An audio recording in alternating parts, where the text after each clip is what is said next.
Welcome to More Health for Your Wealth, a nutrition education and Three Squares Vermont outreach presentation. This video and presentation is meant to introduce healthy eating habits and provide information around Three Squares Vermont. A majority of our older adult population, anyone 6 years or older, is not accessing the benefit of Three Squares Vermont. This presentation is meant to encourage everyone to eat and shop for healthier food choices using the Three Squares Vermont benefit. This presentation is going to be broken down into 4 parts. The first is going to focus on healthy eating and nutrient intake. The second is going to be on how to safely store and prepare the food that you've gotten. The third segment is how to giving you tools to help you fit these healthier options into your budget. And the last is going to go over the Three Squares Vermont program, how to apply for benefits, the eligibility requirements, and what happens once you get a benefit. Before we begin, I'd like to acknowledge that everyone has a different version of healthy and level of health. And so there are a lot of factors that go into what makes one person healthy. Genetics, exercise, and diet all play a role in a person's health. And this presentation is going to focus just on one aspect of the total health picture, and that's nutrition. So it's not always easy, or maybe it doesn't always seem easy to think about healthy foods or even access the healthy food options. A lot of times I think people equate healthier food choices like fresh produce as a higher cost in the grocery store or at the farmer's market. And so this presentation is really meant to provide the tools to help you get the most health for your wealth, but also break down some of those common misconceptions and barriers to what it means and costs to be healthy. I'd like to start by showing everyone all of these items here. And so while we go through what is actually here on the counter, I want everyone watching to really think about what this might have cost at the grocery store. So we have 2 bags of frozen vegetables, squash, some bag of carrots, strawberries, a lemon, green peppers, there's 2 green bell peppers, 4 bananas, some yogurt, and a box of pasta. And so all of these, a lot of fresh produce here and a lot of fresh fruit, some dairy, that grain, all of this costs $15. And the reason why we do that $15 mark is that that's the minimum benefit that you can get on Three Squares Vermont.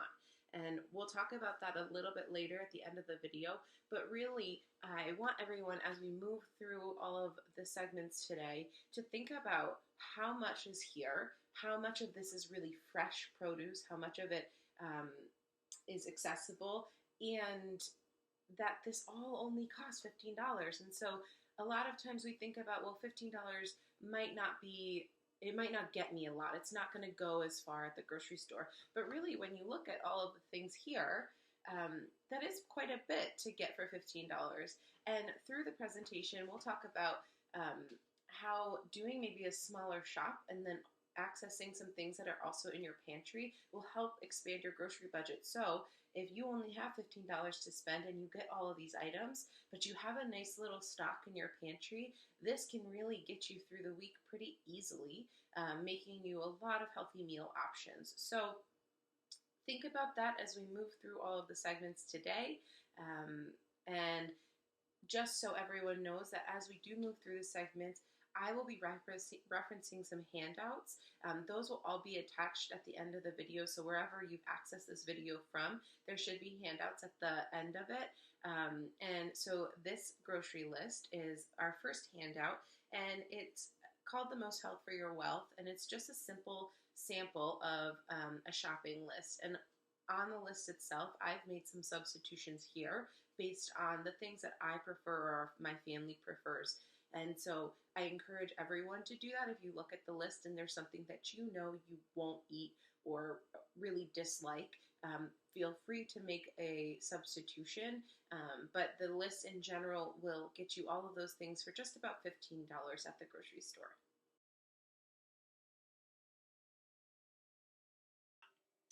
As we move into the first segment, eating healthy and nutrient intake, I want everyone to think about their favorite food. And has that always been your favorite food, or maybe has it shifted as you've gotten older? And so, one thing that I like to highlight is that as people age, your taste buds actually shift and change, and so your taste preferences change. That can be due to a whole host of things, maybe some physiological changes, being on medications, being on multiple medications, some chronic disease or chronic health issues can change that. But physiologically, as we age, our taste buds change and actually become less receptive to salty, sweet, or savory tastes, and more receptive to sour and bitter tastes. So if you think about it and you think, oh, I used to love this and now I can't stand it, or it doesn't really satisfy me as much as this, that's totally normal and just something that happens with age. Another thing that happens as we age is our appetite can actually increase or decrease. Typically, as we age, we do see a decrease in appetite. Again, it can be due to some physiological changes. So, becoming older, we might become more sedentary and then need less calories in our diet, so then we eat less. A couple other factors into decreased appetite might be, again, that medication intake, some chronic disease or chronic health issues, but also any oral health. So when you think about it, it makes a little bit of sense. If you have any oral health issues or soreness in your mouth, you're not going to want to really use your mouth to chew and then eat, and so your appetite might decrease. One thing I will kind of just say is that if there is ever a big shift, so this is meant to kind of shift and change slowly over time. So eventually you'll see, a little bit of a decrease in appetite or maybe a shift in taste preferences. However, if you ever see a big dramatic shift in your appetite, whether it decreases or increases, or dramatic weight change of 10 pounds or even, 5 pounds over a month, whether that's a gain or again a decrease, I think it's a good plan to call your primary care physician or any health care worker that you've been dealing with around your health and just kind of have that conversation with them. The changes that we highlight here are really, again, meant to be a gradual change. And so if you ever see a dramatic shift, it's probably just a good idea to contact whatever physician that you're working with to just have that discussion on what may be occurring to cause such a dramatic shift one way or another. As we see this shift in appetite and shift in taste preferences, there are a few things that you can do to kind of help either increase your appetite or because your taste preferences have changed, maybe you're not really eating as healthily as you used to because things just aren't tasting as good as they used to. So what we suggest, and I suggest this to really anyone that I talk to about nutrition, is have a meal with Roy. And if you have no idea who Roy is, Roy stands for Roy G. Biv, which is an acronym for the rainbow. So red, orange, yellow, green, blue, indigo, and violet. And we use Roy because, Roy's our friend, so we are on a first name basis. And Roy is just a nice reminder that anytime you go to sit down and have a meal or even a snack, make your plate colorful. And what that does is actually, it does a few things. So one of the first things that it does is by having your plate kind of look a little bit more appealing and having a lot more colors on your plate actually can stimulate your appetite. So it makes you eat a little bit more than maybe you would normally.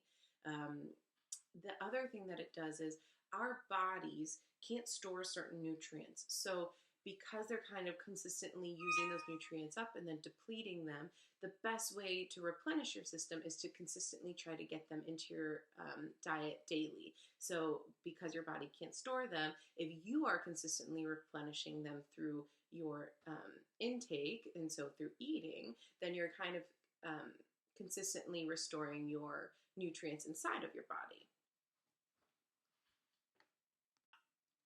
This is on a handout. Again, that's going to be at the end of the video from wherever you're watching. There is, on the handout, you'll see basically a rainbow, and in that rainbow there will be a list of all these fruits and vegetables and kind of what color category they fall under. And then typically each color contains certain vitamins and minerals. And not every vegetable in the category will contain every vitamin that's listed, but usually, so let's say you have like a red bell pepper, that's going to contain some of the vitamins listed on that handout. Not all of them at once, but definitely one or more of those vitamins. And so that's why it's really good to always have a lot of colors, because then you're really hitting all these different vitamins and minerals. And that really leads me into this kind of conversation around nutrient intake. And so when we classically think of eating all of the vegetables, you're looking to get those traditional nutrients and minerals, things like vitamin A, B3, B6, C, E, K, calcium, and all of those, plus many others, really play a vital role in keeping you healthy. And so those are called micronutrients, and those are kind of, again, what we really kind of think of when we think of, oh, I need to get all my vitamins, or I need to get all my nutrients. You really think of those specific vitamins and minerals. And then there's something called a macronutrient, and those are proteins, carbohydrates, and fats. And those are equally as important to get into your diet daily. And so carbohydrates are going to help provide you with energy. Proteins are going to help with muscle repair and tissue maintenance. And then the fats, really healthy, good fats, are actually going to help with nutrient absorption. And so when you think about eating, we want you now to think about getting those kind of micronutrients, so all of those vitamins and minerals, but then also these macronutrients. And so those kind of bigger umbrellas of proteins, fats, and carbohydrates. And it might sound like it's going to be difficult to do, but really a lot of things will contain all of those things in one, the nutrient, both micro and macro.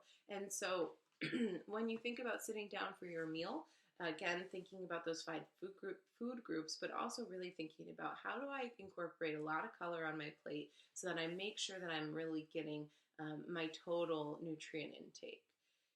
If you don't feel like you are getting your nutrient intake correctly, whether you just really can't trick yourself into eating more, or you will never touch a green vegetable in your life, no matter how good you know it is for you. I know a few people like that.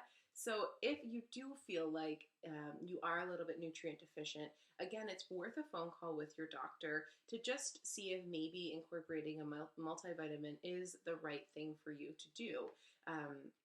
One caveat that we do just like to highlight for people is that vitamins and supplements actually don't have to be regulated by the USDA. And so we really suggest finding any supplement or vitamin that has the initials USP on the label. And this means that whatever the company that's creating the supplement has asked a third party to basically test their supplement or vitamin to make sure that the quality is good and it meets kind of some standards. And so if you are using a supplement or a vitamin, we really suggest finding one that has that USP label, and just that means that it's been checked by someone outside of the company, a third party, to make sure that it's really hitting those quality and standards. But again, before you just go start taking a multivitamin, it's probably best to just consult with your doctor, talk to them about what might be best for you.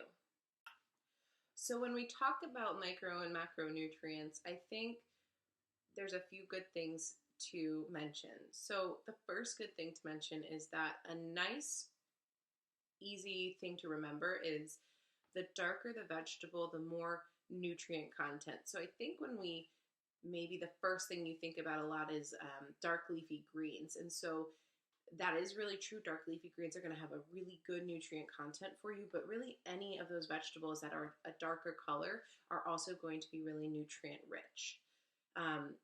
For me, one of the things that I first think of when I hear of dark leafy vegetable is kale or spinach. And when you think about kale and spinach, the other word that comes to mind is this thing called a superfood.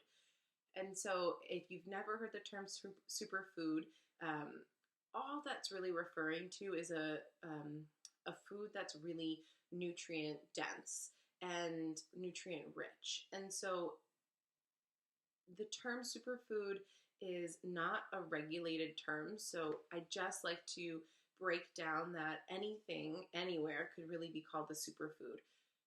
The good thing about superfoods and thinking about them in that way is that they are foods that are nutrient dense and nutrient rich. But one other thing to think about is they're not always low in calories. So sometimes they're really calorie dense or calorie high. And what that does is, so if you're eating some things like walnuts or almonds or avocados, all of those things have really good healthy fats for you, really good nutrients, but they're also pretty high in calories. So when you're eating those things, yes, it's very good to incorporate those into your diet.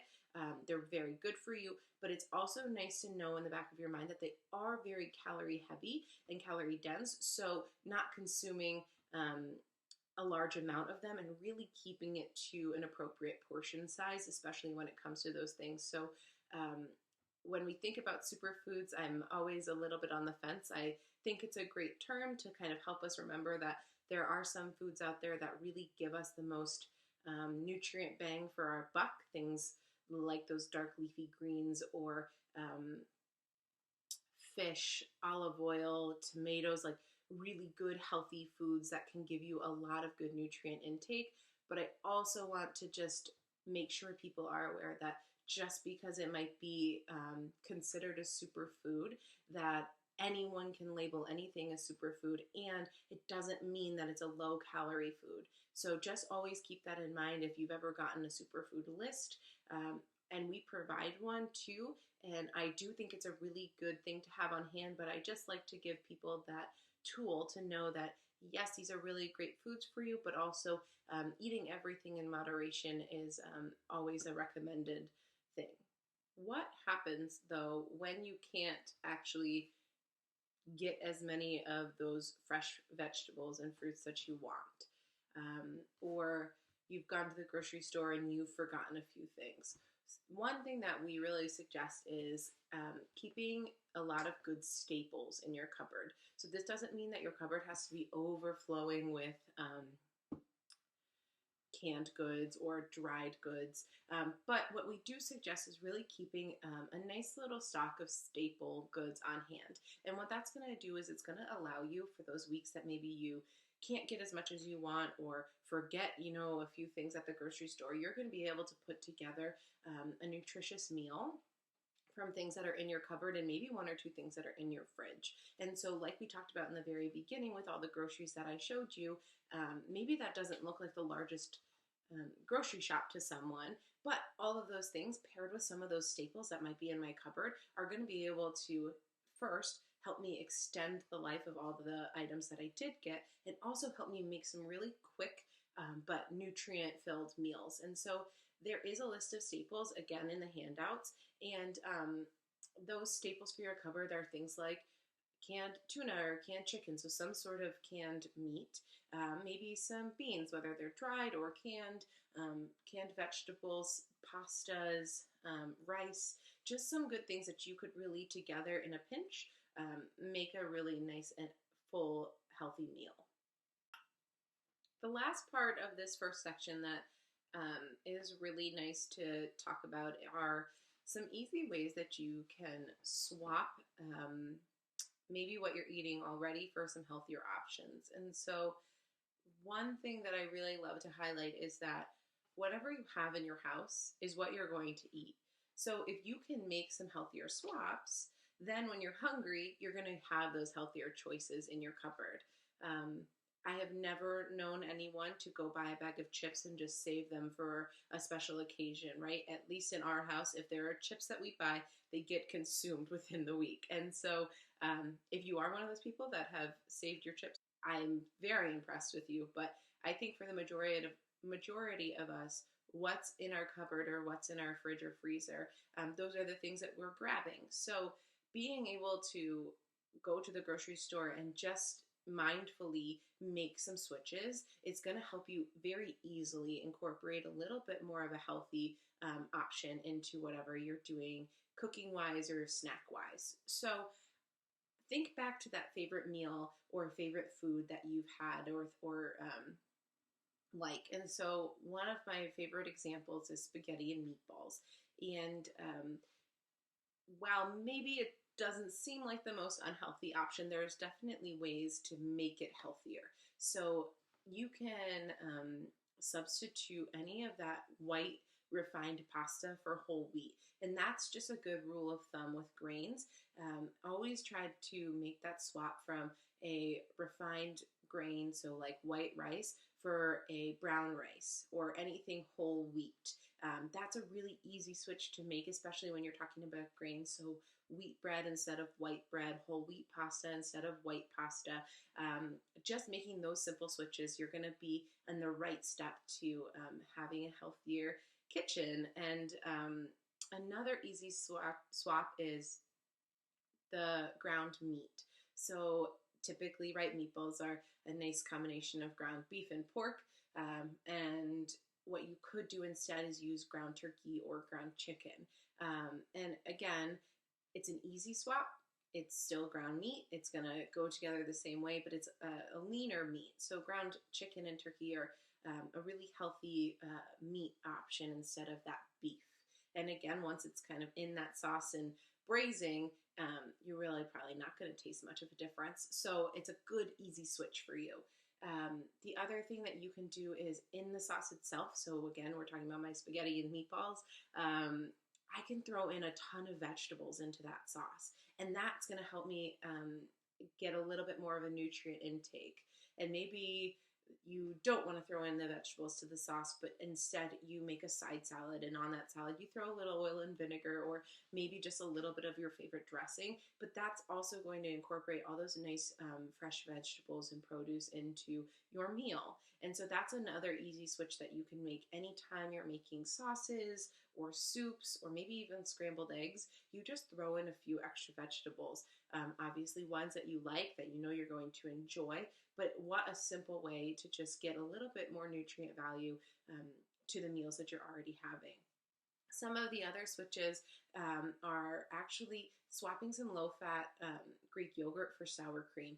Honestly, if you've never tried it, especially if you're using it as a dip or as a topping to something, really it's hard to taste the difference, and it's a great switch. So instead of sour cream, just grabbing a little bit of the low-fat Greek yogurt or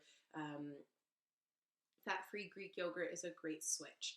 The last thing that you always want to do is, again, that old adage, everything in moderation. If you make a really healthy meal for yourself and you're so proud of it, and then you eat the entire meal in one sitting, everything that you've cooked, it's probably not going to be a great choice. So keep in mind portion sizes. So you've made all these healthy switches, so then maybe you think, well, I can have a little bit more because it's a healthier option. Really everything in moderation and everything within a portion control. And so obviously, right, there are times where we splurge and go for seconds or have an extra helping, and that's totally okay. But I think to typically sit down and just really make sure that you're eating a portion and a serving for you, and not overindulging in anything. And I think that's always a good thing to think about. So some really easy switches for you to try to make. And again, just going to the store, and if you are getting some of those things, making those easy switches, and that way when they're in your cupboard or in your fridge, that's what you're grabbing, and that's a really easy way to incorporate a little bit more healthy options for you.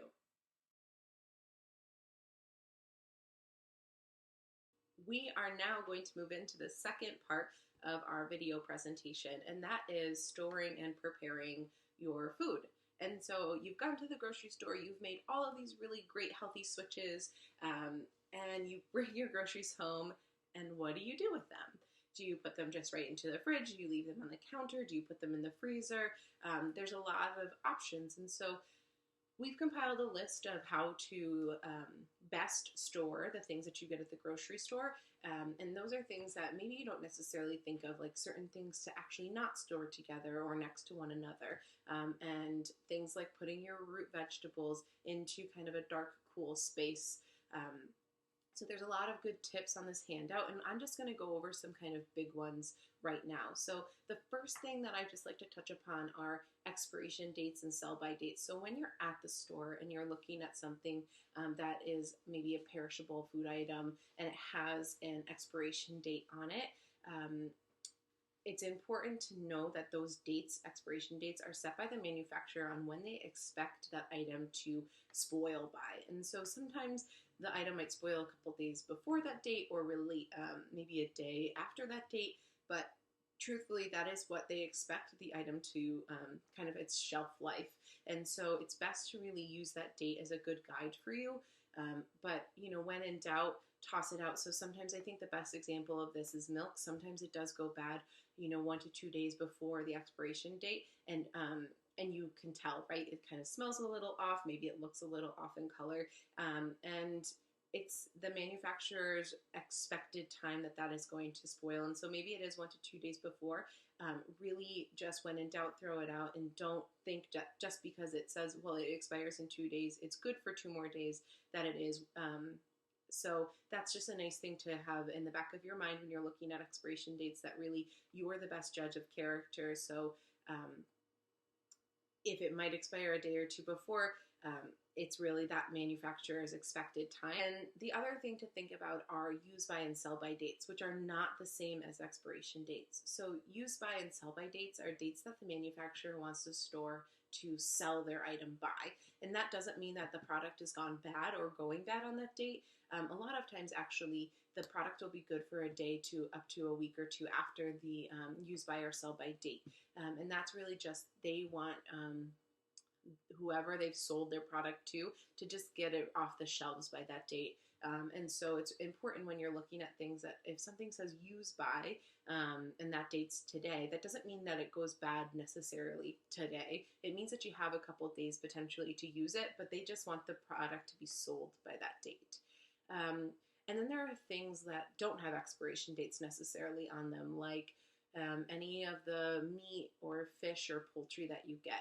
A good rule of thumb is just using that within 2 to 3 days. So once it goes into your fridge, if you're not going to use it within 2 to 3 days, maybe something came up, like a friend took you to dinner, or you really didn't want to cook, so you ordered some food, or you ate some leftovers. If you're not going to prepare and then consume that meat that's been in your fridge, after 3 days, put it in your freezer. It'll help you expand that shelf life of your item, and then really you're not wasting the groceries that you have. I think eggs really come with an expiration date, but a really great thing to remember is eggs will last in your fridge for 3 to 5 weeks. So a pretty long lifespan for eggs. So they're a really great food product to get, especially if you like to consume them there. And they have a long shelf life and can last up to 5 weeks in your fridge. I think that's kind of it for some of our quick tips. Again, there's a whole list of ways that you can expand the life of the groceries that you get, and that's in the handouts. Up next, we're going to start to talk about what do you do, how do you cook all the stuff that you get now that you've gotten it, you've stored it all, it's going to last you a long time, but what do you do to cook it?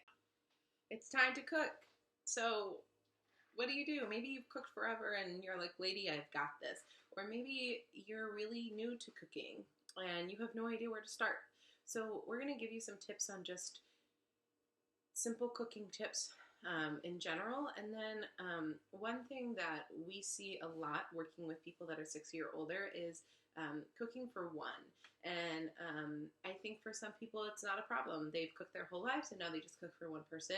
For other people, cooking for one is really unmotivating. So either they've cooked for a huge family their whole lives and now they're just cooking for themselves and it doesn't seem as fun, or they've really never cooked before and cooking seems very overwhelming or daunting as a task. And so especially just cooking for themselves, kind of what's the point? So what we'll do is we'll go over a few, again, just a few kind of general good things. So if you are just starting to cook, or maybe it's a nice refresher for those of you who are seasoned cooks in your kitchen.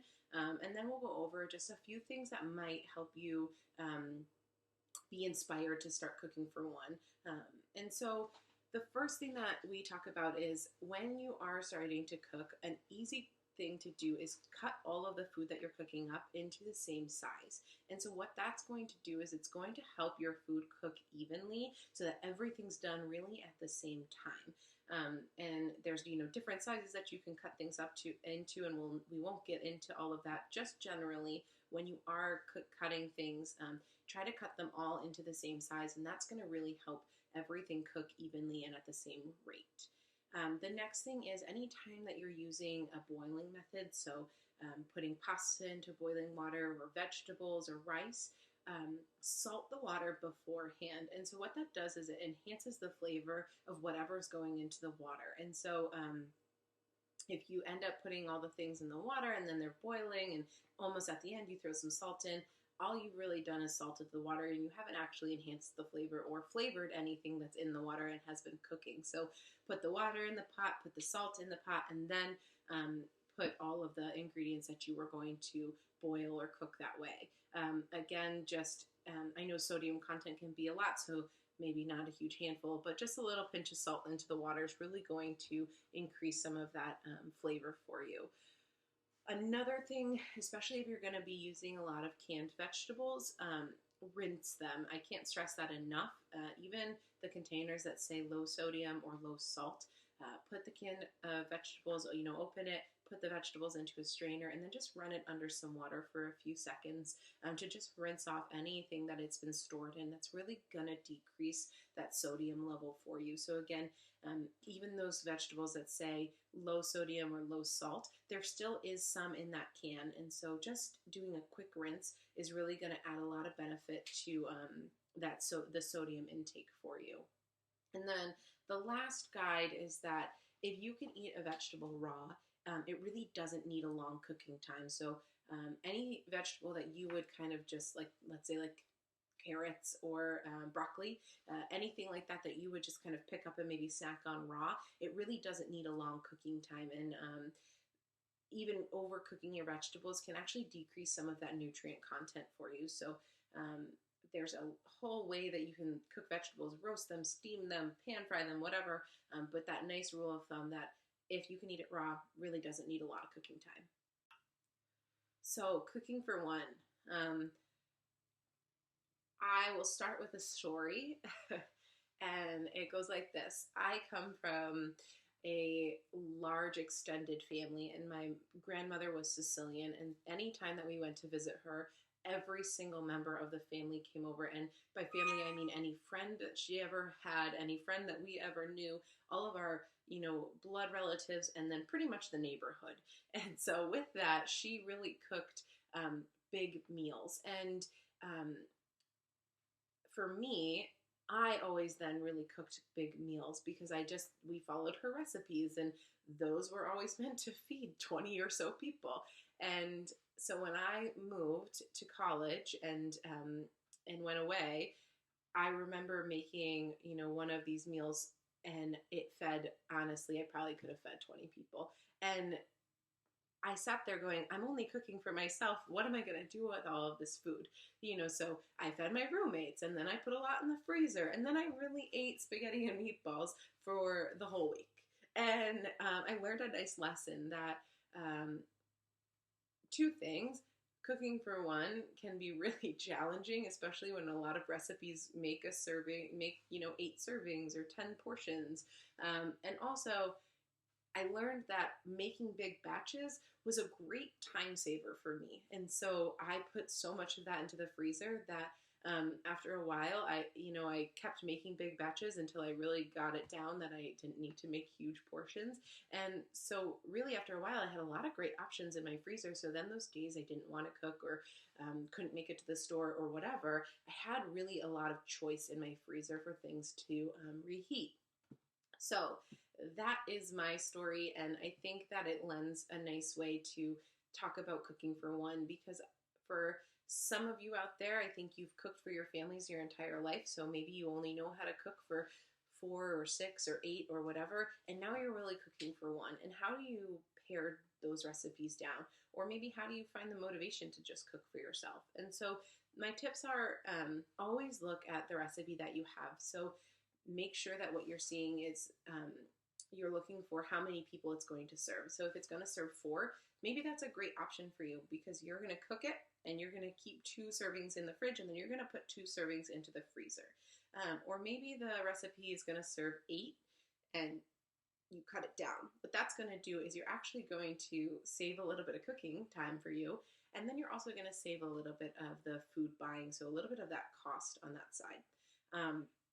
Again, if you hate cooking or it's really not this thing that you love to do, a good fun option is to make a couple big batches of things, and that way it's going to feed you for a couple days. It'll feed your freezer for a few days, and then you're not cooking every single night. So maybe Monday you make a big batch of something, and then Wednesday you make another big batch, Friday you make another big batch, and the weekend you really don't have to cook, and you don't have to cook on that Tuesday and Thursday, so you're not necessarily cooking every single night, but you have food and things that you've made in your fridge and then also in your freezer. If you are freezing things, really important, just throw a label on it, either with a Sharpie or whatever method is going to work for you. I put all of my things in Tupperware that's safe for the freezer, and then right on top of that Tupperware, I just write with a Sharpie whatever it is. So lasagna, and I made it on this date, and I put it in the freezer, and that way when I'm going and looking through what I have, I know how long it's been in there, and I know what it is, because sometimes you can't tell once it's in there. Another great option is that you can cook your favorites. So if you like one thing that everyone in your family used to hate, or your friends really don't like, you get to cook that because you're cooking for yourself and you're the one that's going to eat it. So you get to cook exactly what you like. And so because of that, you also want to, when you're at the grocery store, how we talked about, okay, now you're at the store, you're getting all these healthy options. So really make sure you have the things that you like on hand that are you're going to consume, and always make sure that you're kind of stocked. So that doesn't mean that you have 72 cans of beans, but it does mean that you always have some things on hand that you can make a meal with, like we talked about earlier. Another good tip is really don't overshop. So I can't tell you how many times that even I've gone to the store and I've gotten really excited about a deal or about something that's going on. And so I've gotten, 10 for 10, and then I get home and 8 of the 10 things have gone bad, or they sit in my freezer for forever. So really making sure that you aren't over shopping, and that you are kind of being conscious of how much am I getting, and if I don't eat this, could I put this in the freezer, or how could I store it, or how am I going to use it if I can't consume it right away. So really kind of giving a nice mindful thought to exactly what it is that you're buying and how much of what it is that you're buying. Lastly, I think just remember to have fun with it. I know that when I cook with my family, it's very fun, but sometimes it's nice to cook by myself. I get to listen to whatever music that I like to listen to. I can make the kitchen as messy as I want to. And, sometimes I just like cook in my pajamas. So you really have a lot of options, and you can get fun and have fun with what you're doing. And maybe that even means that you're experimenting with new recipes or new flavors, and you really can try a whole lot of things because it's you and it's just you, and you get to figure out exactly what you want to make, exactly what you like to make, and however you want to make it. So just some fun tips to reinvigorate you to cook for one, or maybe inspire you to cook for one if you've never tried, or it's maybe seems a little scary. There are a ton of easy recipes out there. In fact, we have 26 recipes at the end of this, and also those kind of cooking tips and tips for one as a handout. The recipes are really great. They are pretty simple to make, and they also come with cost, so you can kind of take a look and see, oh, that's really within my budget, or maybe next week I can do that. But there's some really good, easy recipes at the end that if you've never really tried your hand at cooking, and today's the day, or this week's the week, there's some good choices in there for you. Another handout you will see is it's actually a safe food handling and cooking guide from the USDA. And I'll go over it very quickly just because as we are cooking your own food, and especially if it's something kind of new to you, there are some good guidelines on just how to make sure that you are cooking meals that are not going to make you sick. So the first rule is really wash your hands with soap and water. Turn the water on, wet your hands, get the soap. Scrub them for 20 seconds and then rinse them. So a lot of stomach bugs will come from not washing your hands. Wash all of your fruits and vegetables just right before you use them. Actually, sometimes washing them before and then putting them back in the fridge, like with berries, especially raspberries, can actually cause a little bit of mold because the water stays on them. So rinse everything just right before you're going to use it. Always kind of clean your countertops, sponges, cutting surfaces regularly just to help maintain that sanitary workspace for you. Another thing is when you're cutting meat like fish or poultry, red meat, really keep those things separate from your fresh vegetables or whatever else it is that you're cutting. So meat stays on one cutting board, or if you only have one cutting board, cut all those things. Like maybe cut all your vegetables up first, set them aside, cut all of your meat up, and then wash the cutting board, or vice versa. You cut your meat, really wash it good with hot soapy water, and then cut your vegetables if you only have that one. If you have two cutting boards, always a good idea to just keep everything separate and keep everything really clean. And then when you are storing any of your raw meat, really put it on that bottom shelf of your fridge. That way, if any time maybe there's a leak, it's not leaking those juices down onto all of your other food that's in the fridge, so keeping it right on that bottom shelf.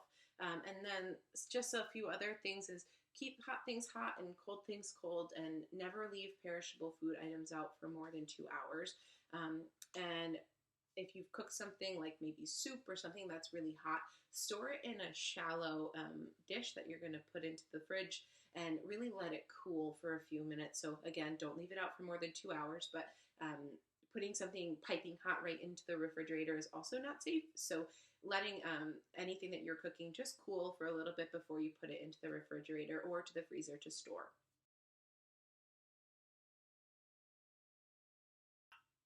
We've reached the third part of our presentation and video.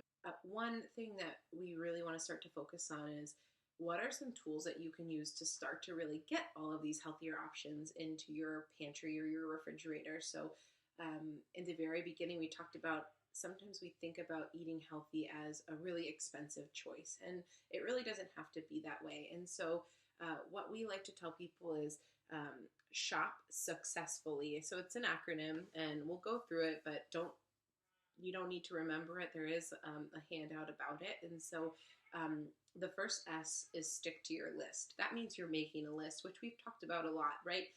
You're looking at a recipe, you're cutting it down to make sure you're only making the right portions for you. You've made the plan to not overshop, you've made your healthy switches, and you've written that all down on a list. And you're going to go into the store and you're going to stick to what's on your list. The second thing you're going to do is you're going to use coupons. So and coupons are a great way to save money.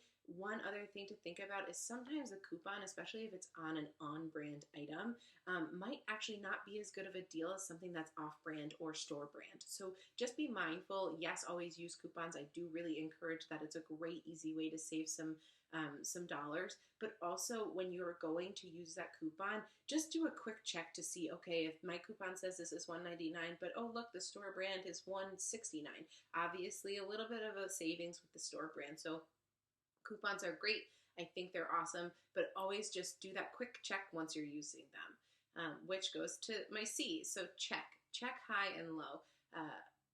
Oftentimes people will put the highest price items right at your eye level.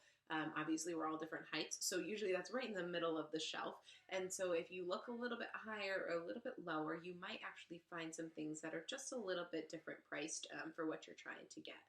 The next C is check for fruits and vegetables. So check fruits and vegetables that are in season.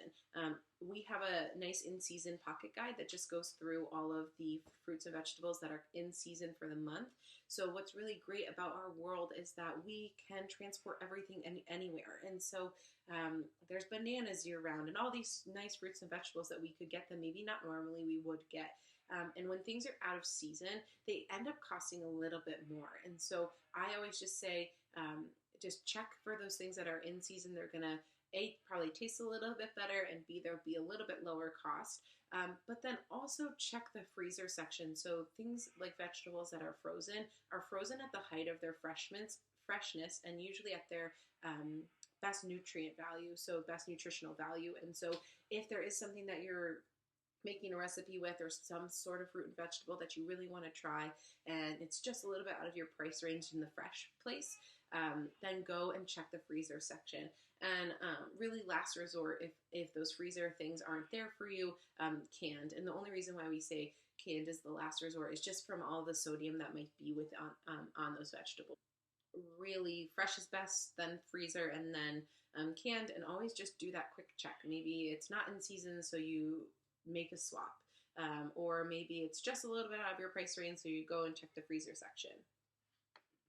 The next letter is E. So I think I spoke to this a little bit earlier, but even if something is on sale or 10 for $10, you don't have to get 10 of them. Oftentimes you can get 5 or 1, and it'll only be $1 or $5. And so just be mindful that just because there is a sale or some sort of bargain or deal, not always do you have to get that amount. Sometimes the deal will still stand even if you only get 1 or 2 of those things. Again, see if the freezer section has the things that you're looking for. So really applicable for those vegetables or fruits. So if there is something that you're looking for, go check the freezer section. And then the last S, and again, we've discussed this, is sell by and use by dates. So really just check the dates before you purchase, and know that sell by and use by doesn't mean expires by. And so just to kind of review very quickly, plan ahead, make sure you're choosing from all 5 food groups. Buy from the bulk section is really also a great little tip. It means that you can only buy the amount that you need. So if you're using a spice that you've never heard of or never used, and you know I don't need a whole jar of it, go ahead to a bulk section and just only buy the teaspoon that you need. That's a really great option to kind of keep your costs down, especially if you're going to start to try some new recipes. And then really buy only what you need. And lastly, if you have the need and you are accessing the food pantry or community cupboard, know what items that you are getting there, and then supplement at the grocery store with items that you know you can't get there. So this is not meant for everyone, to rush the food pantry to just go get things, but really if you are one of those people that falls into the category of need, and you're accessing those places, and those are really wonderful places to access. Especially, I think they do a really great job of trying to provide fresh produce and a lot of our staples. But always remember that if you are accessing those places, to make your list around really what you can get there, and then what could you supplement at the grocery store with. So again, shop for success, and don't feel like you need to remember all of that because it's on one of the handouts.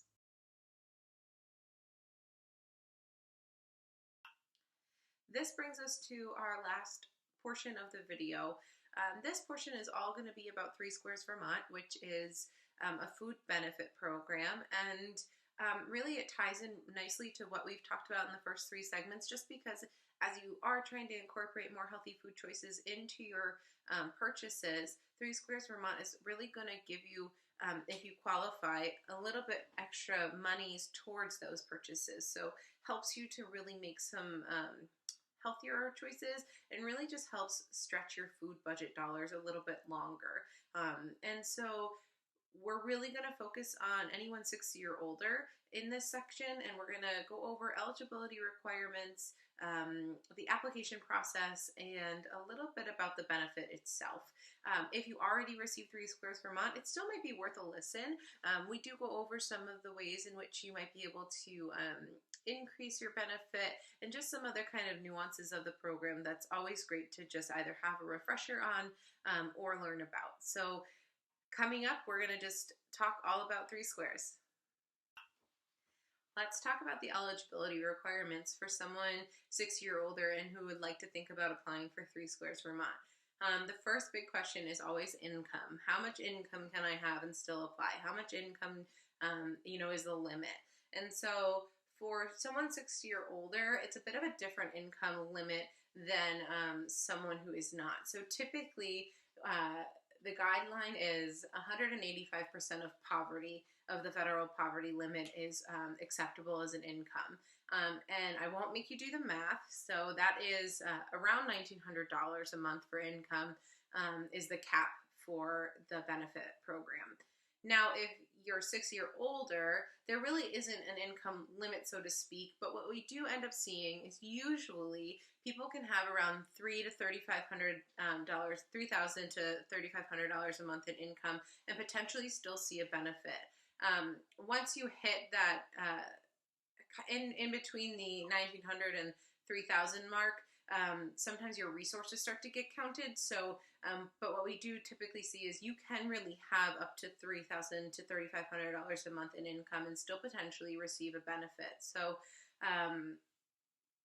we just really want to encourage anyone, even if they feel like they're on this higher end of income, if there's a need for you and you feel that you would really benefit from this program from Three Squares Vermont, then I really would encourage you to just apply. So another thing to really think about is your household composition. So what does Three Squares Vermont consider a household? If I live by myself, great, I'm my own household because I'm purchasing and preparing food for only me.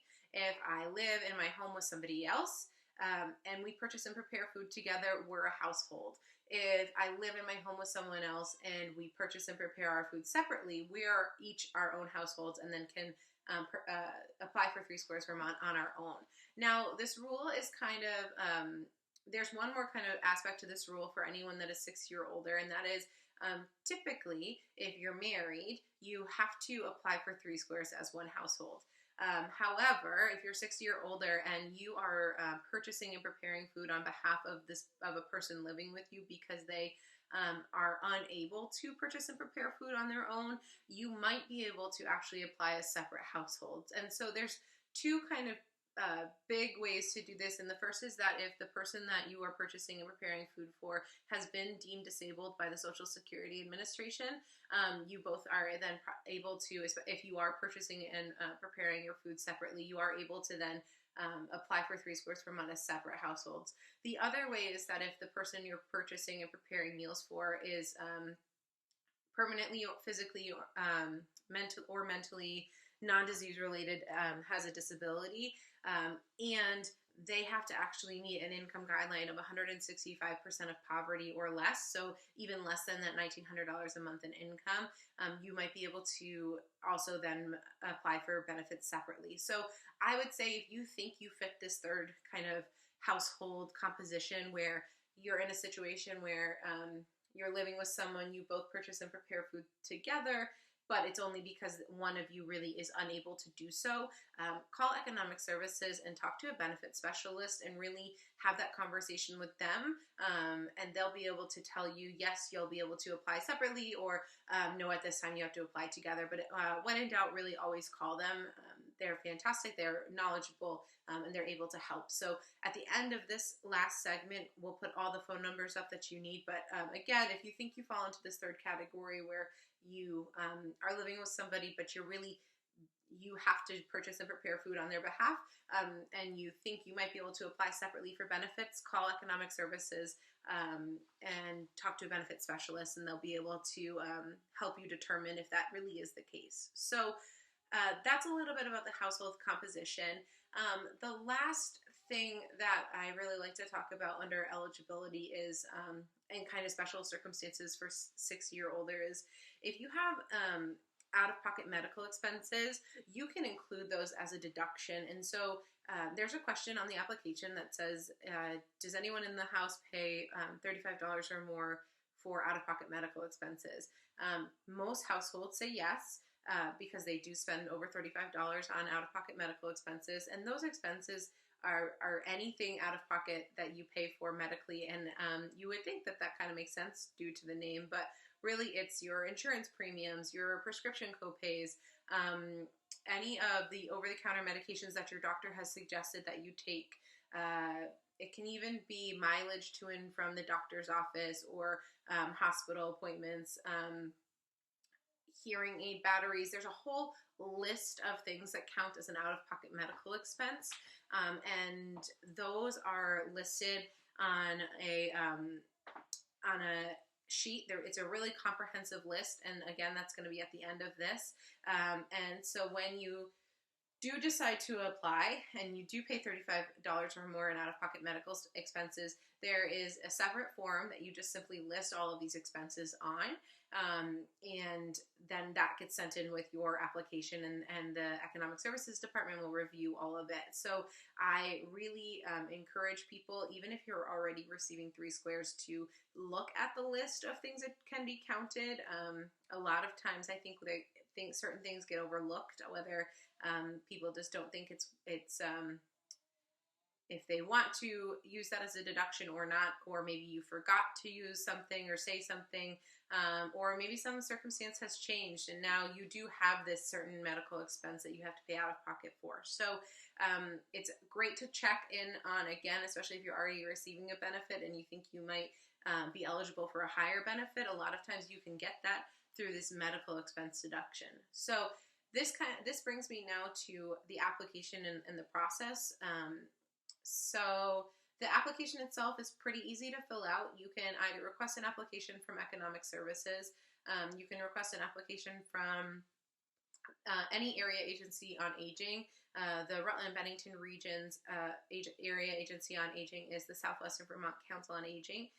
Again, I'm going to put all the phone numbers and all the contact information at the end of this. So if you give us a call, we'll send you an application. We can complete the application with you over the phone. We can help you in person.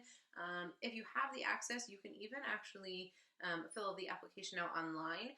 And then once you send the application in with all the information that it's requested, you'd get a phone call from someone at the Economic Services Department, and what they do is they conduct an interview. And the interview goes over the application, and then also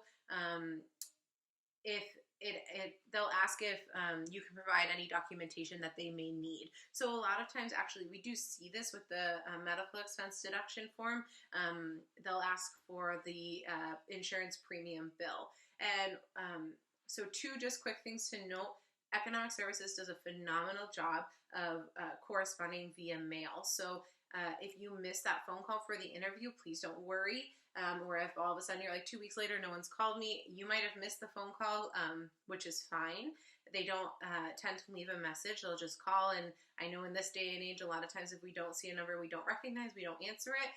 And so don't worry. They'll send a letter basically saying, we tried to call you, please call us. And you give them a call, you conduct the interview. But anything that they do on your behalf or try to contact you, they'll send you a note. So even at the end of the interview, when they ask for any supporting document, they'll also send you a letter basically saying, here's what we requested and please send it back to us. So I just love to tell people that, just so that they don't worry if they miss a phone call or if they have forgotten to write something down and they know that the state requested some certain things. They're very good about sending things to you via mail.